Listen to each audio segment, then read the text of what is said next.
What's up, guys, and welcome back to another Cringe Saw Man chapter review.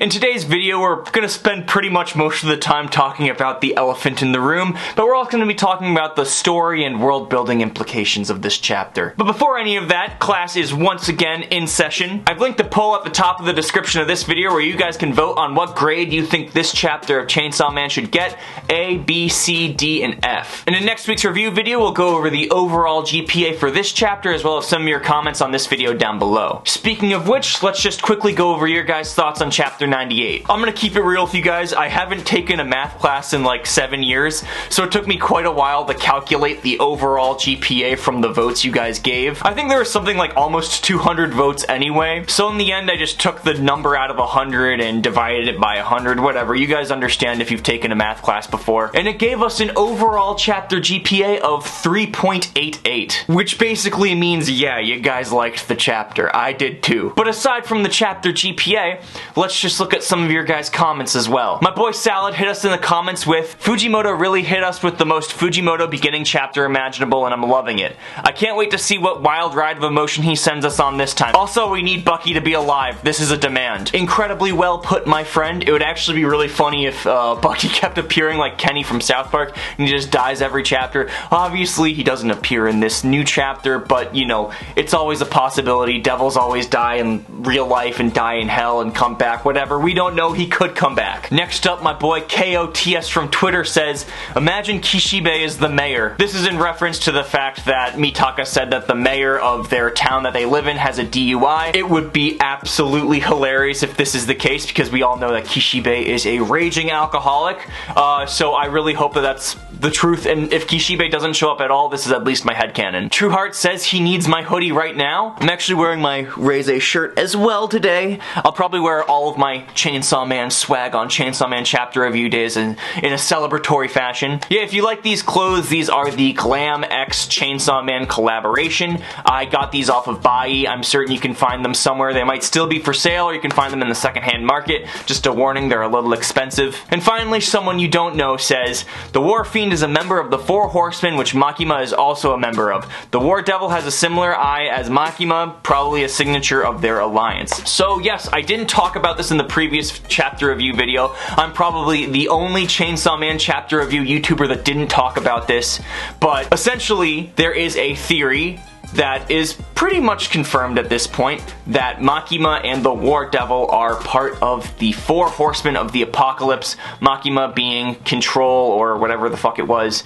The War Devil being war, and then there's also famine, and I don't remember the other one. And this pretty much makes sense to me. I also thought the same thing when I was looking at it. I didn't put it in my review video, so we can't prove it. But if you want to know more about this whole Four Horsemen theory, I'm certain you already know about it. I'm pretty sure Sufferance has a video on it. I'm not necessarily the Chainsaw Man YouTuber you go to for the deep dives. I'm more of the who would win an oil-covered twerking contest Chainsaw Man YouTuber. But this is definitely in my mind as well. I'm thinking about these things. So remember to leave your thoughts down in the comments below as well for this chapter review video, and maybe we'll go over them next week. And also, while you're down in the description checking out the voting link, why don't you leave a like and subscribe to my channel as well. It's free and it helps me out immensely. Alright, now that the shameless shilling is out of the way, let's look at chapter 99.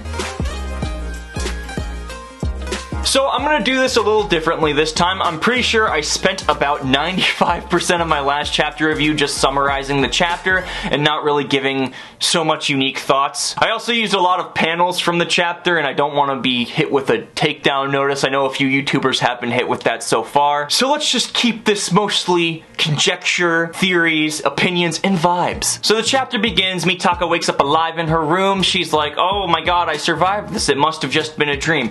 Bam! War Devil's right there, says, no, it's not a dream. We just killed your classmate and the teacher. And she can see this because it's a hallucination. I just said I wasn't gonna summarize. I'm summarizing again. So the War Devil says that she left half of Mitaka's brain intact because she doesn't understand human society and she wants to go to the same school that Chainsaw Man goes to. But Mitaka remembers that she basically posted cringe on Maine, so she doesn't want to go into the school. And then the War Devil's like, if you don't follow my demands, I'll kill you. It's one of those kinds of things. It's adding a little more spice spiciness, a little more, I want to say the word feng shui, but that doesn't work here. I just like that word, feng shui. It adds a little more difficulty to the story. It's a cooperate or I'll kill you kind of thing. It would actually be really funny though if the War Devil's just bluffing and she can't actually take over the other half of Mitaka's brain, and like later in the story Mitaka's like, fine, I'm not gonna cooperate with you, take over the rest of my brain, and she was like, fuck, I was just bluffing. So from here, the elephant walks into the room, the elephant being Hirofumi Yoshida. We all knew that our favorite background character would appear in part 2, even if we didn't say it, we knew. And we also expected he'd play a role similar to Aki in part 1. But I actually think he'll be more Aki adjacent than Aki parallel.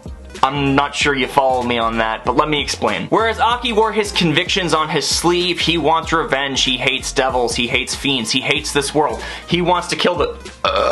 Oh, I think I almost threw up. He wants to kill the gun devil and avenge his little brother. Hirofumi Yoshida isn't really like that though. He's a lot more charming. He's maybe more mysterious. You can't really tell what he's thinking. Maybe his moral compass isn't quite as good as Aki's. You don't really know. He's totally cool with killing people, as we saw when he killed one of the immortal brothers in part 1, so it'll be very interesting to see where this goes. You can never tell what he's hiding behind that smile. That's where the trouble began. That damn smile. This chapter also confirmed that the War Devil is uber cringe by asking Yoshida out so brazenly like that in front of the entire school. And the most important thing from this chapter that I don't want anyone to overlook is that Hirofumi Yoshida is clearly lying to her. When he said he doesn't know who or where Chainsaw Man is, he's clearly lying, and we know that they met in part 1. And it's also safe to assume that he was sent to Denji's school to look after him or work with him in some capacity. But we can also assume that his motives maybe have shifted a little bit after meeting Mitaka. First of all, the War Devil is about as inconspicuous as the cockroach alien from Men in Black.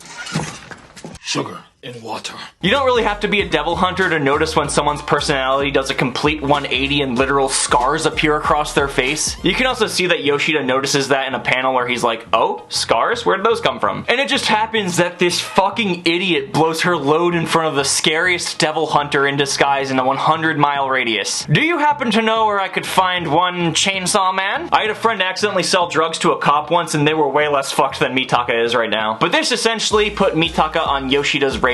So now Mitaka's so embarrassed that she wants to die, but we can probably assume that Yoshida knows that it wasn't actually her and it was a devil controlling her body. It's going to be very, very interesting to see where it goes from here. But now I want to talk a little bit more about the nitty-gritty and the world-building implications from this chapter. So the War Devil confirmed that she can only turn things she perceives as hers into weapons. So the War Devil says that she wanted to see if she could turn Yoshida into a weapon. It doesn't really take a NASA scientist to see where this is going. We all know that it's not the head on top of Denji's shoulders that's calling the shots. So yeah, things can get interesting if the War Devil tries to force Mitaka to win Denji over and Mitaka ends up actually falling for Denji. We all know that Mitaka isn't necessarily the most Sigma girl in her class and that she kinda longs for a boyfriend a little bit. You know, lonely loser meets another lonely loser, but this time it's probably just gonna end in tragedy. I'm certain the guy that wrote the Chainsaw Man arc won't do us like that again. The last big thing I noticed were the similarities in design between the way Mitaka looks in her War Devil form and Makima. And I'm not just talking about the similarity between the eyes, the shape of their face, their hair. They both have a bit of a weird, serious, powerful, almost elegance to them. It might also be a body language thing. If I don't pussy out of fear of getting a copyright takedown, I'll show 2 panels comparing them right here, right now. But with this in mind, I'm certain this will bode very, very well for Denji. And I hope we get Denji soon, maybe next chapter, chapter after that. I want to see just how much of a loser this guy is in high school. I can just feel it right now. You can't be that horny and be cool. I know this because I was once in high school too, guys. That's about all for today's chapter review video, guys. If you like this series, let me know by liking this video and subscribing to my channel. That way I'll keep making more. That'll keep my steam up. Make sure to stay up to date by hitting the bell button as well so you'll know anytime I post another chapter review video. Also follow me on Twitter. I have links to all my socials down in the description below. Thank you guys so much for watching this video, and I'll catch you in the next one. That was a really cringe way to say that, but yeah, see ya.